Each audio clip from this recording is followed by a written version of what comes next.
Tak tahun 2005. 2005. Ha. 2005 sakit. Batuk je biasanya. Duduk biasanya batuk lah. Tubik lain. Dalam 5 tahun dah kita kena batuk je. Barulah dia jadi bekok, jadi terkucing lah. Jadi kucing, bekok mana? Bekok ni, bekok awak perut. Oh, bekok bahagian pinggir. Oh, bekok agak pinggir. Bekok agak pinggir, lepas tu baru jadi terkucing. Terkucing. Jadi terkucing tu bila batuk terkencing. Bila batuk terkencing.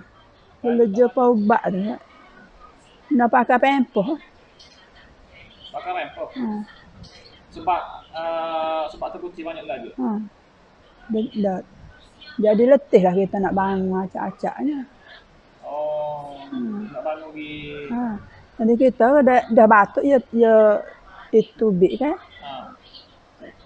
Nak pakai pempoh. Malam 2 bulan lepas anak saudara bagi ubat produk MD Plus ni.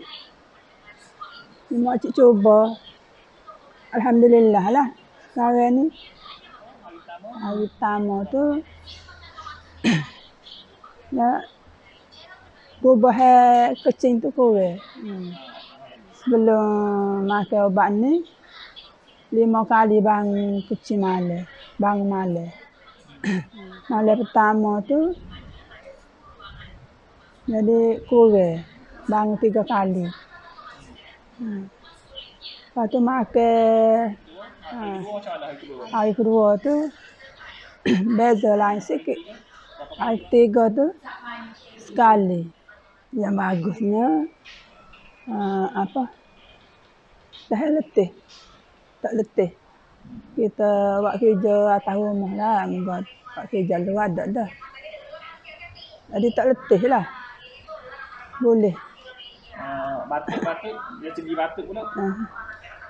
Batuk tu kurang. Boleh kecek. Kalau dulu nak kecek tak boleh. Batuk. Batuk sama. Nak kecek dengan orang tegur nak jawab tak boleh. Batuk. Jak makan batu dalam puasa pun ni.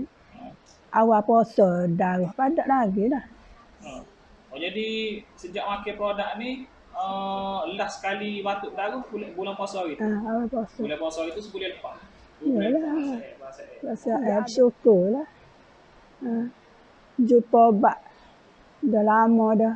15 tahun dah. Makan habis usaha dah.